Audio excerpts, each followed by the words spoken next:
Right, hi there YouTube, thanks for watching again. I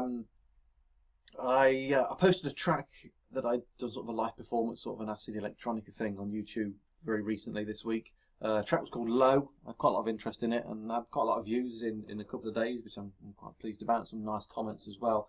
And as well over the last week I've had a few people asking me a little bit more about my setup and how I integrate all the hardware and software. So what I thought I'd do is I'd specifically look at this track called Low, and just really sort of talk through how I got it set up within Ableton Live, how I've got all my hardware connected together, and then sort of how I perform it. So I'm going to try and keep the video not too long, but it could get a little bit lengthy while I try and explain everything and while I try and remember how I set it all up as well. So what I kind of been doing this year is experimenting quite a bit with different setups. I went purely all hardware a while ago, which you may have seen on some of my videos, not using anything at all software wise, which was great. I kind of liked sort of the restrictions of that, but then I sort of got to the stage of it feeling a little bit too restrictive, particularly with kind of sequencing patterns, because such as the Volcas, you can only have a 1-bar pattern. Obviously with the TR-8 you've got pattern A and pattern B, but again it's only 2 bars, and I like to have longer 4-bar, 8-bar patterns that repeat. So I've kind of gone down more of a route of sort of a hardware software hybrid setup, if you want to call it that, which I will talk through now. So let's go now. I'm going to deal with all the hardware first, right? Just show you how I've kind of talked through how I've got all that connected. So let's start with, I've got Ableton Push, which is just connected, single USB cable direct into the computer. I've tried it in the past with USB hubs, doesn't like it. That's probably because I buy cheap crap ones off eBay, but it tends to like it going straight in. I also have the power plugged in as well, gives it a bit more brightness, and I tend to find it makes it a little bit more stable having the wall power as well. Right, that's the simple bit out of the way. If we kind of deal with the MX-1 up here next, because this is kind of like the central brain of everything, and obviously what I'm using as a mixer. So I've got it in external mixing mode, and then basically connected up to live, and it is my sound card as well. So if I just show you my preferences here, I use the ASIO drivers. They seem to work fine for me. In the hardware setup, obviously we've got the MX-1. Now if yours looks like this, okay, got the MX-1 selected. I do wish Ableton actually would make it in a future version. Please Ableton, can we have kind of more than one sound card? I've used, before I converted to Ableton a few years ago, I used to use Sonar, Cakewalk Sonar, and you could have more than one sound card in that and switch between the two and use them for different outputs and so on, which is brilliant. So please Ableton, give us that. But anyway, yeah, you're going to need to have this activated here. You need to also make sure, if you're using the MX-1 that is, or any kind of multi-channel sound card, make sure you've got all your inputs and outputs turned on in here, otherwise they're not going to show up in your preferences. So on my inputs, I'm using channels 1, 2, 3, 4, no, 1, 2, 3, 4, 5, and 6 as... probably don't need that one, but I'll leave it on for now. As mono inputs and outputs, which is why I've got those selected there. On 9 and 10, these are basically the USB connections. So on 9 and 10, which I'm using as stereo, I've got the TR-8, that's going into the MX-1 via USB. I'll go over this again in a second. This one's the System 1, and then this one is the TB-3. Not using anything on 15 and 16 at the moment on that last USB slot. And then 17 and 18 is kind of my main computer output, and my outputs are basically it's mirroring exactly the same thing, so that gives me all the necessary inputs and outputs. Don't have any of these selected, you don't need, because apparently it does take up some CPU power, so just be aware of that. So that's all the preferences. On the MIDI preferences, basically for the MX-1s I've just got tracks selected. Ignore the loop B for now, I'll talk about that in a second.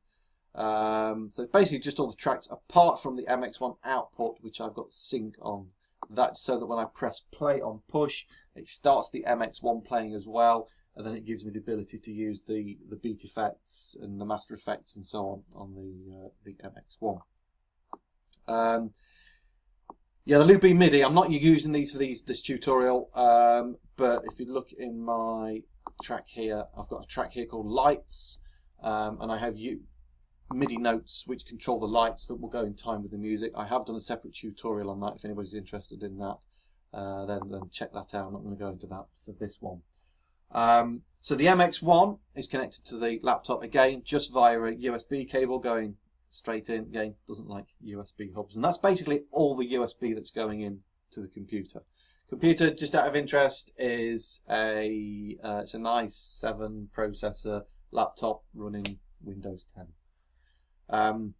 Okay, further connections then. So the TR-8 is connected into USB socket 1 with the MX-1.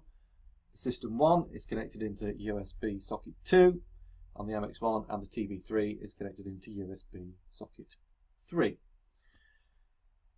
So they're going to send and receive the MIDI via USB. The great thing with the iRig here is you can set it up to pass MIDI through. Now, I'm not sure if the MIDI goes through the USB or the standard 5-pin MIDI cables or both. It doesn't have a dedicated MIDI through socket, but it gives you a great flexibility that you can set it up that it will pass MIDI through, which is brilliant.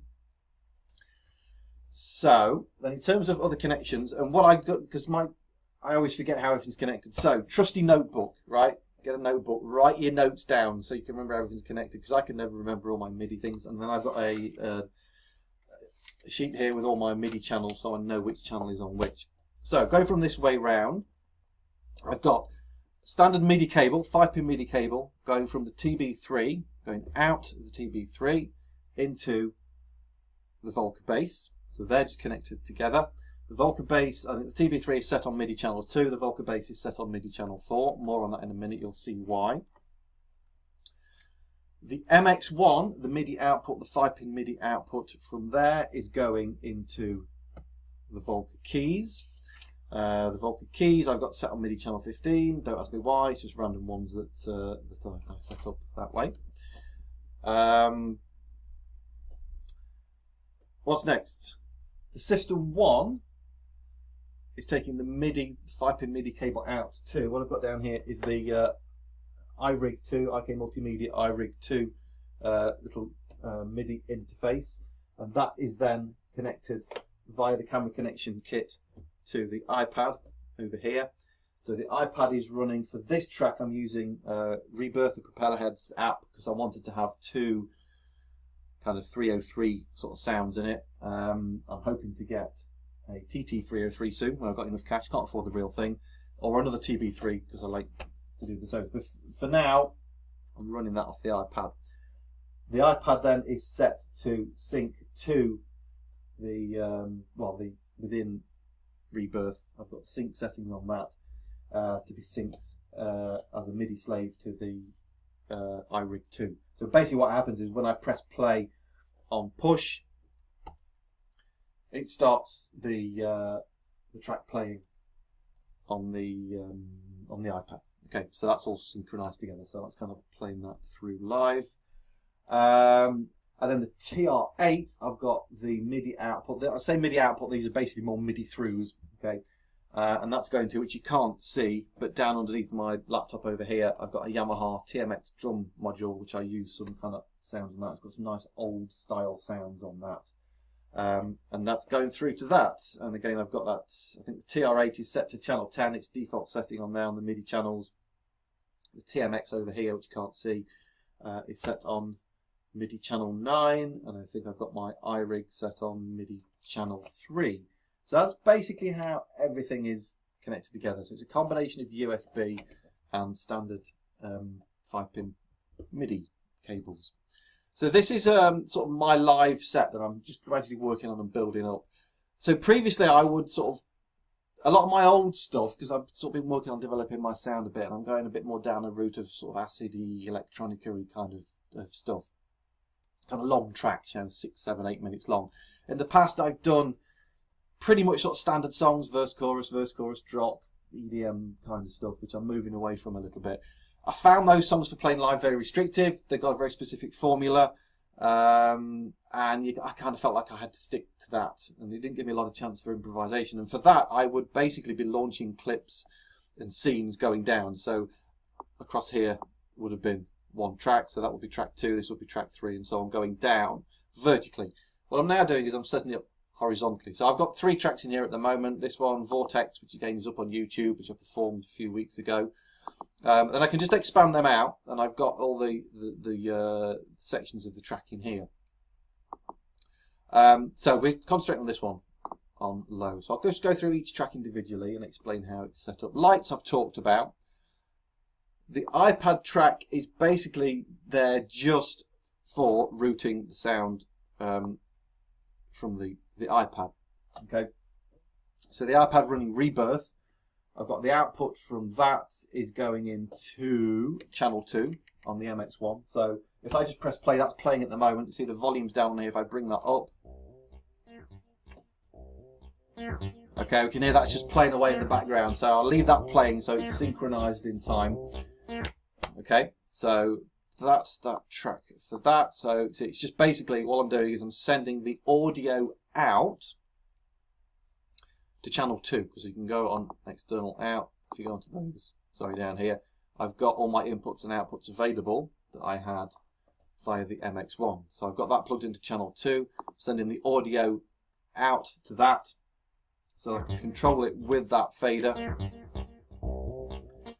Okay, so it's giving me the ability to bring that in and out kind of as a mixer. The next track is the Electribe down here. I've just got this place just like a little lead line in here. Again, set up exactly the same. The output from this is plugged into channel 1 on the MX-1, so I'm sending the audio out to channel 1. So again, I have the ability to bring the levels in and out on that one. The next one is a pad sound, which actually for this track I am using hybrid, the VST synth, great synth. I got this string sound on here I was using, which I tried to recreate on the System 1. I couldn't get anything close to it really, so I thought rather than fiddling about, I'll just use the original thing I had in the track when I wrote it. So for this one, I'm actually playing, because this is just kind of like a sustained sound that comes in towards the end of the track, which I just wanted to hold on. So what I thought was a good way of doing it, the System 1's got the key hold function. You press that and then that's just going to hold the key and hold that note on, which is perfectly what I needed for this. So for this, the System 1 really is just being used as a glorified MIDI controller. So how I've got that set up is I'm taking the MIDI from, okay, these are all my MIDI inputs and outputs, the MX-1 USB 2, because remember the System 1 is plugged into the USB 2 slot of the MX-1, okay, and then sending it out to, sorry, it's taking the MIDI from, I should say, the channel 16, because I have the System 1 set up on channel 16 for the MIDI there, and it's just basically going to trigger whatever is on here now as a MIDI controller, and I'm just having the, you have to have the, for this one, monitor in for that. Okay, so that's basically controlling that synth there. Oops. I have an effects track on here, which is, just launch a few of these clips. I've got a couple of clips on here. Just move that slightly. I've got an 8-bar riser and then like a 2-bar riser, which I don't think I use the 8-bar one in this track, but I've got the 2-bar one, which if I just launch that clip off push, okay, just gives you that. It's great, just nice for a little transition from that, and that's just sending the audio straight out to the master channel, which actually is on 17 and 18, which is the last fader here on the MX-1. So that one's pretty straightforward. This track does actually have 3 different kind of TB-3 style parts in it. This one is where it goes into the breakdown section, which originally I was sequencing and playing live from Rebirth because I did the track off that, but I was finding I didn't have enough hands to do that, so I basically just took the audio from the original recording and just looped that round as a 9-bar loop.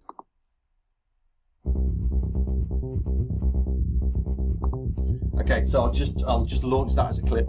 partway through the track at the appropriate time from push. So that's just playing audio. We've got a shaker, again, which comes in partway through the track. Straightforward enough. That's just launching a clip in the normal way through live. So with the drums, I've got a few different clips. I've got one, it's basically just the kick drum, because that gives me the ability to get straight to a kick if I want to drop all the drums out without having to mute the sounds on the TR-8. What I would do then as the track builds, I will go onto the second clip here, which has basically got everything playing, and then I will bring those in and out from the mutes on the TR-8 itself. So bring the opens in, sorry, that bring down the hi-hats, okay, and the claps and so on. Then got the next track has like a snare, the snare pattern. The next one then has snare fill, which is like a tube which I can kind of run in time with the effects. And I can drop that straight back just to the kick drum on there, so it gives me that flexibility. And I think the last track is just the drum part. Yeah, just the drum part for the middle section. So the settings on this a little bit more complicated. I'm using this Roland Ira TR-8 remote, which I think is done by a company called Protonic. I'm sure it's free. It's just a Max for Live device, which basically gives me a drum rack, so I can play the TR-8 from a drum rack from push. Okay, which is brilliant. It works really well. What I've got is on the first channel, I've got an external instrument. In fact, I've got an external instrument on all of them. But just to get the audio through, let's go up here first. So we're taking the MIDI from push, okay, straightforward enough, and I'm sending the audio out, channel 9 and 10, on the old MX-1 on that channel. So again, I can fade that in and out, and it's going to give me the ability to apply the MX-1 effects to it. And then for each of these slots here in the drum rack, we've got an external instrument device. So we're sending the MIDI to the MX-1 USB 1, because that's where our TR-8 is plugged in, and it's going to channel 10. And then I'm taking the audio back in, which gives me the ability to record it if necessary from 9 and 10, just on that first one. On the others, I've not got that. So that works really well. That little drum rack gives you the ability to kind of do much longer patterns than you would programming directly onto the TR-8. Okay, Volca bass, these are all set up then in a similar kind of fashion. So the Volca bass, again, I can play that if I want from push. Okay, which again, brilliant, gives me, you know, all the scale functions and so on from that.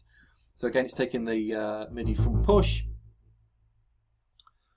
And that one is taking the audio back out to channel 4, because that's where I've got the audio. So the audio from the Volca bass is going into channel 4 on the MX-1, so it gives me the ability to change the volume in and out on that. And on this track again, using the external instrument. So for this one, the MIDI is going to USB 3, which if you remember is the TR-8. Okay, and the MIDI is going to pass through the TR-8 and then transmit on channel 4, and the Volca is then set to receive MIDI on channel 4. I know it's getting a bit complicated, but it works. Okay, and then I'm taking the audio back in, again from channel 4, so I can record the effects and so on. By doing it this way, with the external instrument, it turns that basically that MIDI into an audio track, which means I can then use the internal effects within Ableton. So I've got a delay on here, and I can put whatever effects I want on those to affect that sound by bringing the audio back in. So it works really well on that. TB-3, again, I can now play the TB-3.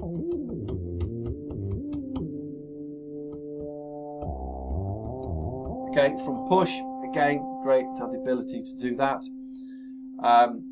Set up exactly the same way, MIDI from push. Audio is going to track 13 and 14, which is TB-3 there. Again, using the external instrument. So this one is sending the MIDI to USB 3 of the MX-1 because that's where we've got the TB-3 plugged in, and that one's going to channel 2, okay, because that's what the TB-3 is set at. And we're taking the audio back in from there, and then the TMX set up basically the same way.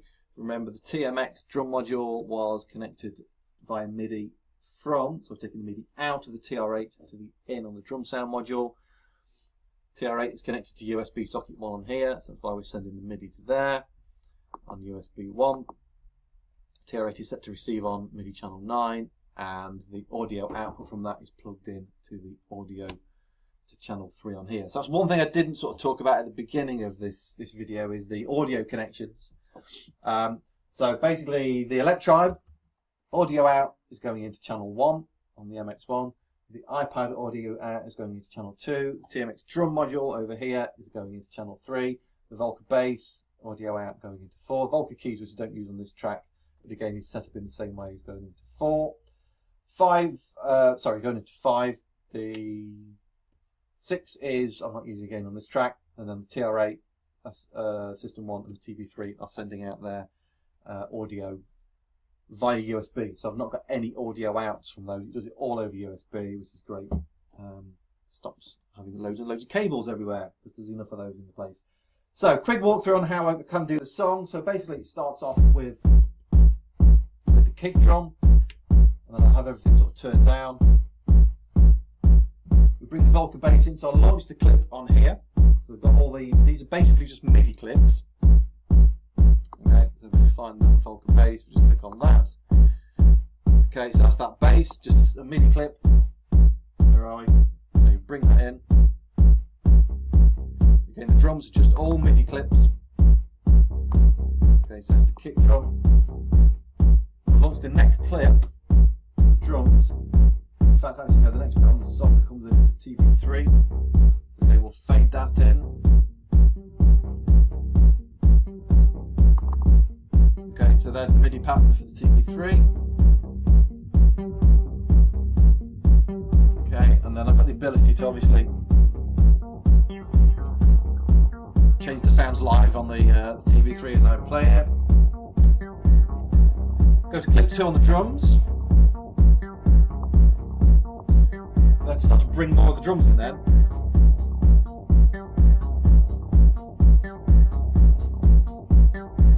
So on, bring a bit more in. Then I can use those little transition effects to go into the next section. So the next section brought in the second TB-303 sound.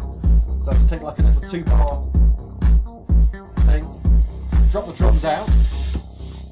So just hitting the mute button on the MX-1, and I can start to bring in that second thing, which is the iPad now coming in on rebirth. And I can hit that transition again when I want to bring the drums back in.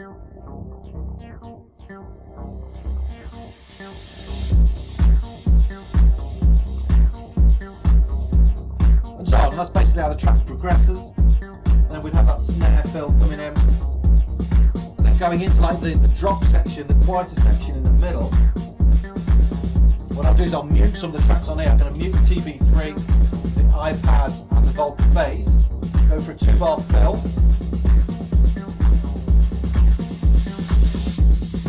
And then it goes raw. Okay, so we're going to make sure that I change the drums back to there. Start that audio clip on the 303 playing on there. What happens then, I'll play this bit live on the Electribe, so just bring that in gradually on the volume.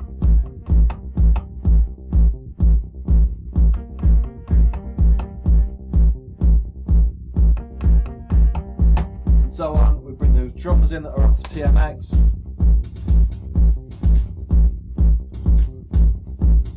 Bring the drums back in off the TR-8.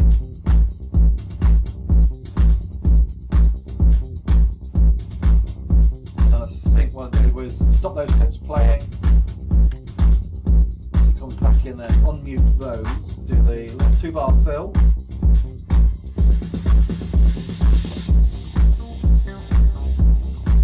Okay, Okay, then we're just launching the clips depending on which bit of the song that I'm in, and then bring the shakers in and so on. Doing it this way gives me the ability to play live. I can make the track as long or as short as I want. It's kind of a track that's very much groove based. You know, it's not got a it does have a structure. Obviously, the original version that I wrote has a structure, but it doesn't necessarily matter how long each section is. So if the audience are really, really feeling it and you're playing it live, you can just keep it going for as long as you want. Or if they're not feeling it, you can, you know, get out of it a bit quicker and move on to the next track. And it gives you a bit of the option to have a bit of improvisation and so on. So I hope that kind of makes a bit of sense. I know it's pretty complicated. I don't know, you might think it's dead easy. There might be an easier way of doing it, and I'm sure somebody will tell me in the comments if there is. But it kind of that seems to work for me. I've gone through a lot of different setups this year. This is kind of the one I think that's working for me the most. The only downside with having the MX-1 in the external mixing mode is you do need your computer hooked up to it to get the sound out of it, but you can quickly switch it to internal mixing mode if you want to jam around with the hardware and do it that way, and everything then still works the same. It's still all connected together and should synchronize up. Okay, thanks for watching. Any questions, stick them in the comments below. If you like the video, please like it, please subscribe, share the video around, check out my other videos, and I'll see you on the next one. Thanks for watching.